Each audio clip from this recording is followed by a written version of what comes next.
18 কোটি মানুষকে পথে বসাবে মোহাম্মদ ইউনূস। সোমালিয়ার অবস্থা, গ্রিসের অবস্থা হচ্ছে বাংলাদেশের, দেউলিয়া হচ্ছে বাংলাদেশ। রিপাবলিক বাংলার সাংবাদিক ময়ূখ রঞ্জন ঘোষকে নানা সময়ে বাংলাদেশকে নিয়ে বিতর্কিত মন্তব্য করতে দেখা গেলেও এবার বাংলাদেশকে নিয়ে বিরূপ মন্তব্য করেছেন খোদ ভারতের আসামের মুখ্যমন্ত্রী। তার মতে ভারতের করিডোর থেকে বাংলাদেশের করিডোর বেশি ঝুঁকিপূর্ণ, এমনকি বাংলাদেশের মানচিত্র থেকে রংপুর ও চট্টগ্রাম আলাদা হওয়ার কথাও বলেন তিনি। এনডিটিভি ও হিন্দুস্তান টাইমসের প্রতিবেদনে বলা হয়েছে, ভারতের আসামের মুখ্যমন্ত্রী হিমন্ত বিশ্ব শর্মা ভারতের শিলিগুড়ি করিডোরের মতো বাংলাদেশেও দুটি সরু করিডোর রয়েছে বলে মন্তব্য করেছেন। তিনি বলেন যেগুলো আরও বেশি ঝুঁকিপূর্ণ।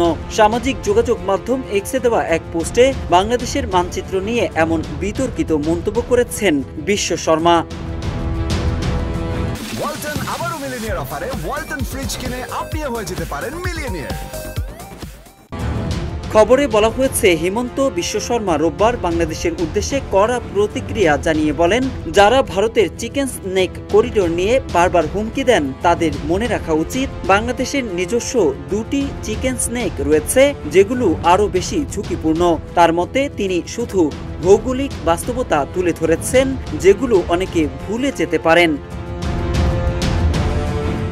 পোস্টে মানচিত্র শেয়ার করে বিশ্ব শর্মা বলেন, বাংলাদেশে রয়েছে দুইটি সংকীর্ণ করিডোর যেগুলো নিরাপত্তার দিক থেকে স্পর্শকাতর। প্রথমটি হলো ৮০ কিলোমিটার দক্ষিণ দিনাজপুর থেকে দক্ষিণ পশ্চিম গারো পাহাড় পর্যন্ত উত্তর বাংলাদেশ করিডোর। তার দাবি, এখানে যে কোনো সংঘাত সমগ্র রংপুর বিভাগকে বাংলাদেশের বাকি অংশ থেকে সম্পূর্ণ বিচ্ছিন্ন করে দিতে পারে।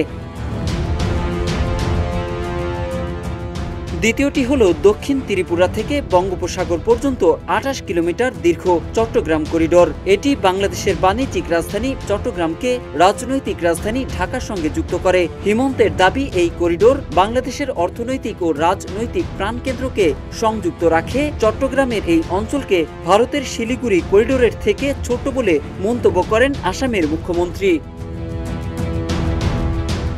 মূলত ভারতের শিলিগুড়ি করিডোরকেই বলা হয় চিকেন স্নেক। পশ্চিমবঙ্গের শিলিগুড়িতে অবস্থিত এই অঞ্চলটি একটি সরু ভূমি, যার প্রস্থ প্রায় ২২ কিলোমিটার থেকে ৩৫ কিলোমিটার। এই করিডোর দিয়েই ভারতের মূল ভূখণ্ড থেকে উত্তর পূর্বাঞ্চলের ৭টি রাজ্যে রেল ও সড়কপথে যোগাযোগ করা হয়। করিডোরটির উত্তরে অবস্থিত নেপাল ও ভুটান, আর দক্ষিণে বাংলাদেশ।